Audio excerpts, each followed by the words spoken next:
Radhe Radhe friends, Somvati Amavasya की हार्दिक शुभकामनाएं। आप सभी को कैसे हैं आप सब। मेरे लड्डू गोपाल चैनल में आप सबका स्वागत है। आज मैं आप सबके साथ शेयर करूंगी सोमवती अमावस्या की पूजा विधि।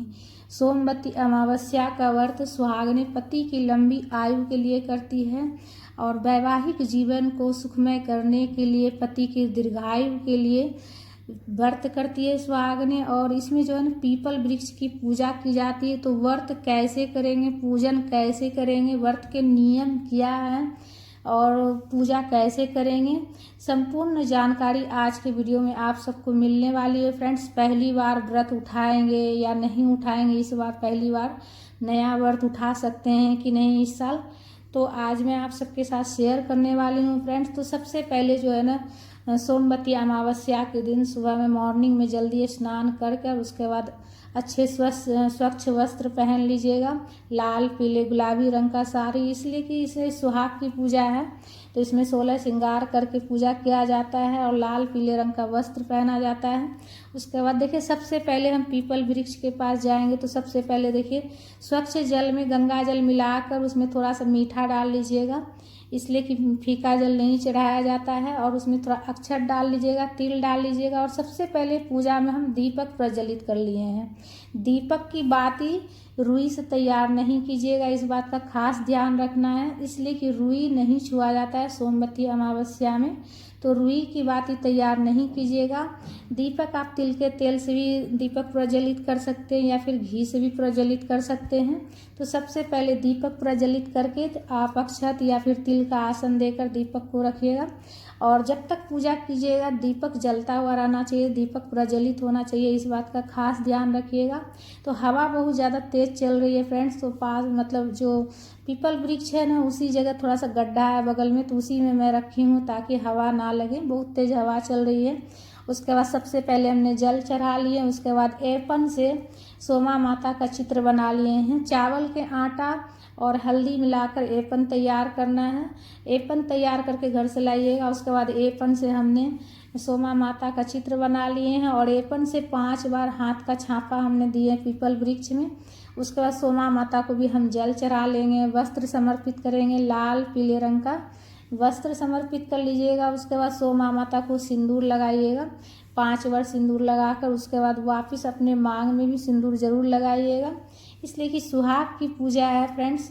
इसमें जो है ना सुहाग की पूजा में सोमा माता की पूजा करने के बाद जो सिंदूर लगाते हैं वापस अपने मांग में जरूर से ज़रूर लगाइएगा। और पीपल वृक्ष में भी आप जो है ना सिंदूर से 5 बार टिक दीजिएगा। और गौरी गणेश जी की पूजा की जाती है इसमें, और गौरी गणेश जी का हम ध्यान कर लेंगे, इसलिए कि कोई भी पूजा होती है तो सर्वप्रथम गणेश जी की पूजा की जाती है।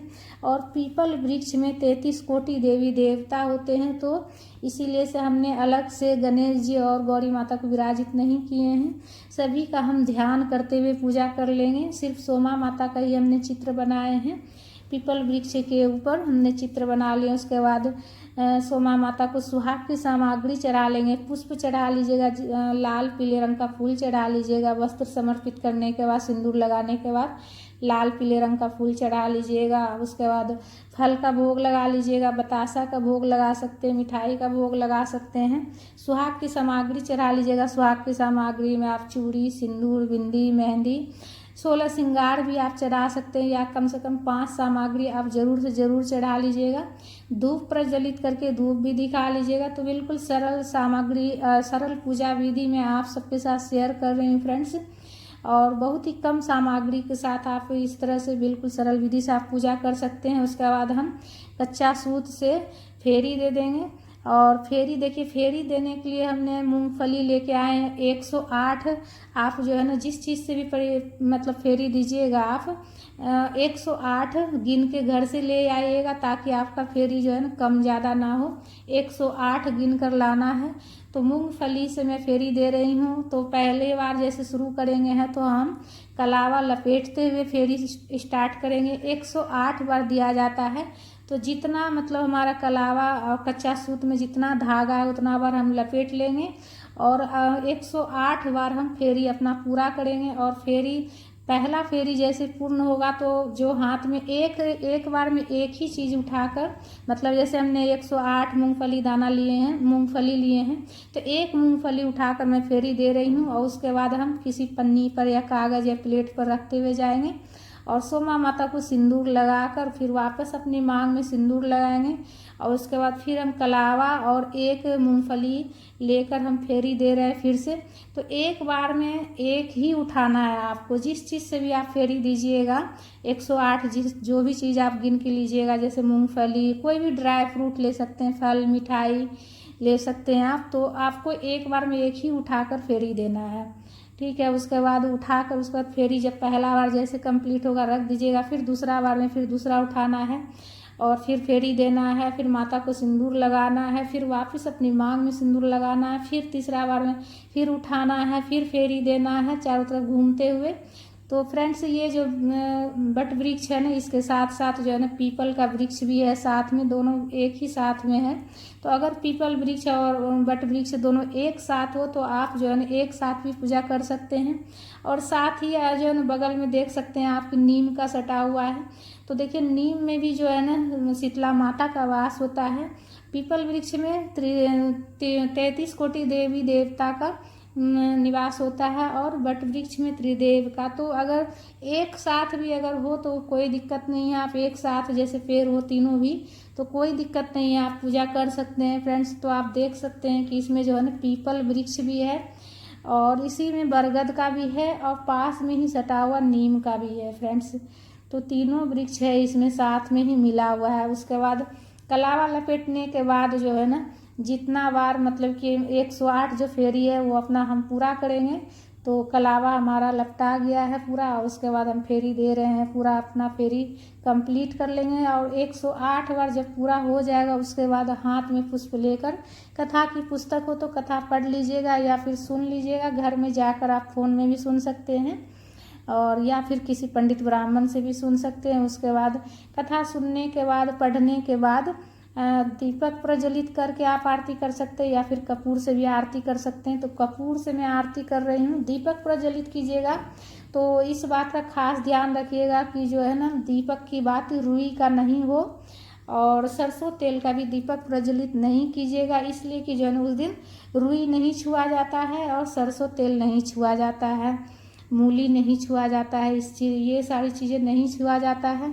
आरती कर लेंगे, प्रेम पूर्वक आरती करने के बाद सीधे हाथ में जल लेकर आचमनी कर लेंगे। पूजा करने के बाद सुहाग की सामग्री दान कर दीजिएगा और प्रणाम कीजिएगा, आशीर्वाद लीजिएगा माता से कि हे माँ सदा सुहागन रहने का आशीर्वाद दीजिए माँ। इस तरह से प्रार्थना कीजिएगा माता से, सोमा माता से, 33 कोटि देवी देवता से प्रार्थना कीजिएगा।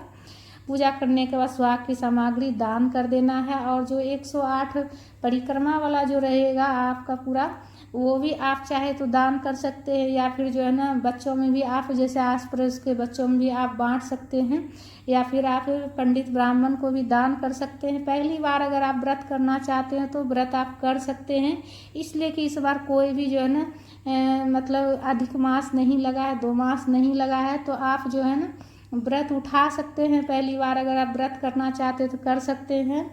और इस व्रत में जो है ना रुई नहीं छुआ जाता है, मूली नहीं छुआ जाता है, सरसों का तेल नहीं छुआ जाता है, इस बात का खास ध्यान रखिएगा। व्रत कीजिएगा तो उसमें आप मीठा खा सकते हैं, एक टाइम मीठा भोजन खा सकते हैं। नमक नहीं खाना है, उस दिन किसी से झगड़ा लड़ाई नहीं कीजिएगा, इस बात का खास ध्यान रखिएगा। किसी से झगड़ा लड़ाई नहीं करना है आपको।